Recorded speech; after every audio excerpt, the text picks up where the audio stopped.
The message I want to minister this morning, if the Lord allows me, is the sin of Saul. The sin of Saul. Now, I know a lot of people will be kind of wondering, what is this? But let me sketch you a little bit of a picture. Before Saul became king, the Israelites, or it was a time of judges, and there was chaos in the land because there was prophets that ruled, but before the prophets even ruled, there wasn't any leaders. Amen. And so chaos ensued. Ek onthou daar was 'n geval, ons lees van die storie van hoe die engele by Lot se huis gekom het en toe kom die mense van die stad en hulle wou daai engele hulle toe gehad het vir hulle self. In ander woorde, die manne was twisted. Amen. En ek wil nou nie in detail gaan nie, maar hulle wil hierdie manne gehad het, of vir sy dogters, en sy dogters was beeldskoon. Amen. Die Bybel sê hulle was fair en hy offer sy dogters. En ek het 'n probleem met hy, hoor, regtig. Ek wil vir Lot in die hande kry as hy in die hemel is, en dan wil ek hom vra, broer, hoe kan jy so perverted geraak en jy jou dogters nie, geen man gee sy dogter nie. And anyway, and you thought that was wild. I thought that was wild. I thought that was just so out of order. How could people get to that place that they become so perverted? But have you all gone and read the book of Judges? Have you actually gone in there and gone and done a study, and you actually see that the people also descended into chaos? And there was a time when a man and a woman were seeking shelter in a place, and a man opened the door for them and let them stay there for the night, but the men of the city came and they wanted that woman. Dierbaar is weer, het hierdie man van die huis sy dogter geoffer instead van die gas wat hy nou net ingenoem. I don't know if that was a custom back then, but it's a wicked custom. Ons moet bly wees dat ons nie in daai tyd lewe nie. Die prentjie wat ek vir jou vanoggend wil skets is hoe twisted en perverted die mensdom kan raak sonder godly leadership. Some of you are to thank God when you have godly leadership, because you see the people descend into chaos. Ek het eendag hier gesê, moenie die mense underestimate vir sy ability om evil te kan wees. Our lives is left unchecked, we can also descend into the most vile people that's on the planet. Ons moet dankbaar wees vir die Here dat ons hoe kan ek sê, sy woord het, en ons moet dankbaar wees vir die Here vir leadership. I mean, everything rises and falls through leadership. Whether good or whether bad. You want to try me on that one? You look at this country right now. It's under poor leadership. We can't let the doctors, we can't let the scientists, we can't let these type of people leave the land to go find other land because they're not being looked after. We need a country that's under God. That's why I like the idea of a theocracy. What is a theocracy? A people under God. Amen? And that brings me to my message. Israel was in chaos and needed a leader. But you see, Israel was in that condition because they rejected God. You see, we keep rejecting God. It's like someone preached a message one time, the rejected king. God remains the rejected king. When he was the king over Adam and Eve, they chose to eat an apple and chose to go into covenant with a snake when God was their father. And so God had to leave them, take them out of his presence so that they can go and live their own life. Lots of people came, lots of leaders came. And every time the people said, we want a leader. The time that Moses led them, God wanted to meet with them on a certain mountain. And when they saw the presence of God, it was all thunder and lightning, and they became afraid, and they said, no, Moses, you go for us. You go speak. They were not happy to be under God's leadership. Again, after all the time of the judges, God wants to bring order to his people. And then what do they say? We want a leader. Let me read you that. 1 Samuel 8. Is julle all right nou? Ja. Right. Okay, ek het nou vir jou die background gegee van ons boodskap. Nou kan ons 'n bietjie in dit gaan. 1 Samuel 8. Now hoor hierso nê, verse 4 says, so all the elders of Israel gathered together and came to Samuel at Ramah. They said to him, you are old, and your sons do not follow your ways. Now appoint a king to lead us, such as all the other nations have. But when they said, give us a king to lead us, they came to Samuel, and they weren't quite happy with Samuel, and then they said, the elders dierbaar is. So julle moet weet wanneer die elders by mekaar kom. Ek keer so 'n bietjie. But when they said, give us a king to lead us, this displeased Samuel. So he prayed to the Lord. Listen carefully, here you must get this. And the Lord told him, listen to all the people. All the people are saying to you, it is not you they have rejected, but they have rejected me as their king. Again, people, what did we say earlier? God remains the rejected king. We are happy to serve him as long as we can serve him through somebody else. But yet God always wanted to be our king. He wanted to be our ruler. He wanted to be the one, amen, that we worship alone. As they have done from the day I brought them out of Egypt until this day, forsaking me and serving other gods. So they are doing to you. Now listen to them, but warn them solemnly, and let them know what the king who will reign over them will claim as his rights. Saul came into power. Saul wasn't a bad man. Saul came and he restored order. He restored order. He did his job. He brought the Israelites back together. And I want there to be a very strong lesson in this today. That we don't get carried away with what God gives us to do. And that we obey God as opposed to wanting to please man. Is julle okay met dit? En dis belangrik dat ons verstaan dat goddelike leierskap is key, geliefdes. Goddelike leierskap is wat die Here van ons wil hê. But you see, it wasn't long. And then Saul started, or how can you say, his character came more to the fore. Winning battles and taking the honor for winning those battles. What happened here? It all became about him. It became about Saul. And he soon forgot that who anointed him king. Mense moet laat ons nooit vergeet dat dit is die Here se genade dat ons kan dien, selfs in sy huis nie. Laat ons dit nooit vergeet nie.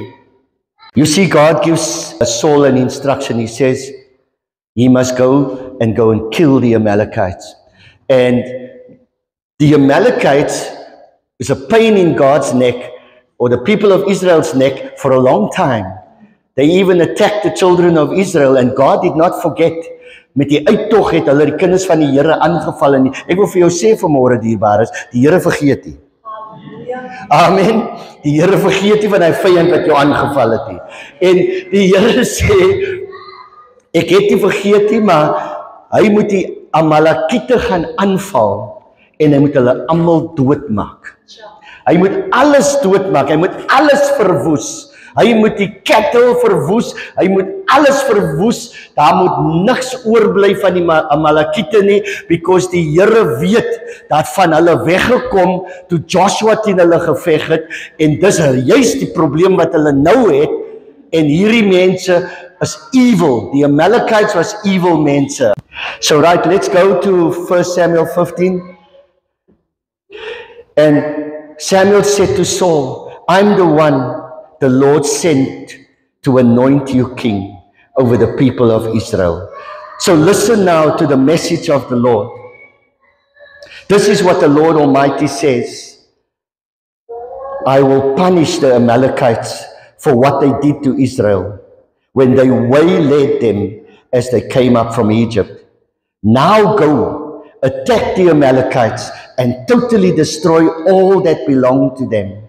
Do not spare them. Put to death men and women, children and infants, cattle and sheep, camels and donkeys. Dit is die instruksie wat die Here vir hom gee. Maar nadat hy die battle gewen het, toe besluit hy gaan die diere hou om te offer.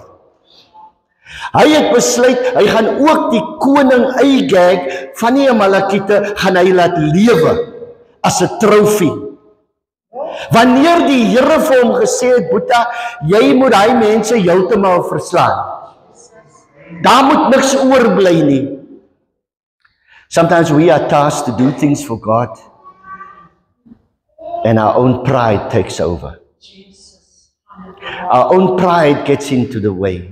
Because this is exactly what happened to Saul.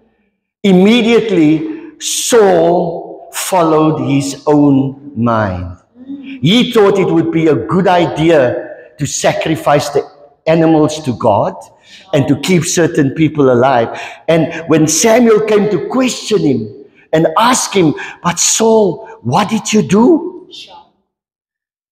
To say, I know I did what you asked of me. Samuel draai om die profeet en Samuel sê vir hom, wat is die gebler wat ek in die agtergrond hoor? Baie kere geliefdes, die Here kan ons nie gebruik nie, because daar's 'n gebler in ons lewe. Daar's goed wat jy al lankal moes doodgemaak het, maar daai goed lewe nog. Jy wil die Here een voet in die kerk en een voet in die wêreld dien, dierbares. Daar is 'n gebler in jou lewe. Hallelujah. We want the full blessing of God, but what is the bleeding I hear? We want to walk under the unction, we want to walk under the anointing, but I'm hearing some things that are still alive. Die gebler is in jou lewe. Pastor, bid vir my. Why is it, Pastor, bid vir my? Because I cannot maintain my relationship with God myself. I understand this of a young believer, but I struggle to understand it when you've known God for so long. Jy wil nie bely en dit laat staan nie, jy wil bely en jy wil aangaan. Jy wil die duiwel tevrede stel in die wêreld en jy wil die Here, dit werk nie so nie. Then Saul says to Samuel, he says, I was afraid of the men, so I gave in to them. You know, there's a lot of things that was the sin of Saul, but for me the main thing that stands out, Saul was a people pleaser. Jesus. Let me say to you, young man, young lady, old man, old lady, whoever, if God calls you for His purposes, you can't fear man, and you can't please people. You have to please God. Hallelujah. And sometimes pleasing God can mean cutting ties with certain people. Hallelujah. Even if it's just for a season. Jy kan nie die ongoddelik en die goddelik aanhou in een environment nie. Jy moet besluit, gaan ek die Here my God dien of gaan ek die wêreld dien? God haat worldliness.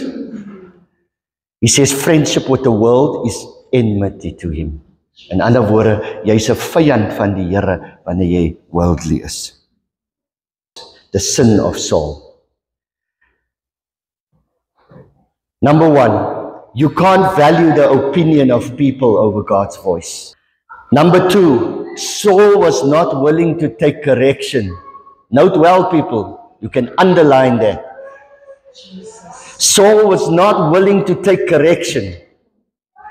And this is the age-old problem in God's church. Saul was concerned, number three, about his own reputation. Number four, and this one I like, he did not own his mistakes. Whenever Samuel came to correct him, he always had a story as to why he did what he did. Have you ever met someone like that? They're busy telling you why they did it that way.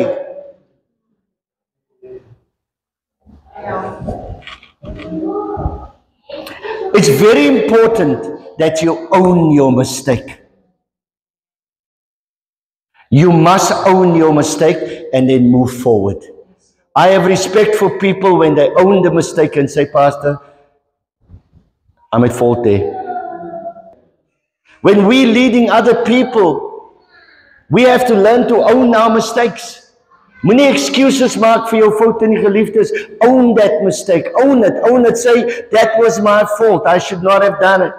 Saul was self-centered and he was prideful. I want to close off with these words. Something I wrote down right at the bottom.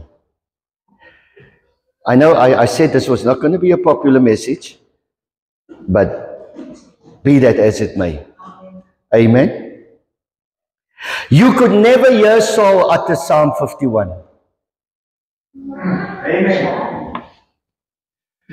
I don't even think Saul knows how to write Psalm 51. Psalm 51 was one of the Psalms that was closest to my heart from the day I became a Christian. Because it's the first time in the Bible where I've learned what it means to truly repent. Because David cries out to God after he had made this mistake with Bathsheba. And he cries out to God and he says, blot out my iniquity. Blot out my iniquity. Forgive me my sin. It's a song we sing. And he says, create in me a clean heart and renew a right spirit within me. I don't even think Saul had words like that. That's what made David a man after God's own heart. Because David understood what it means to repent when he made a mistake. How many mistakes? David wasn't better than Saul. David wasn't perfect. The difference between David and Saul is that David's heart was totally for God. His heart was tender. I'm asking some people this morning, let your heart be tender before God.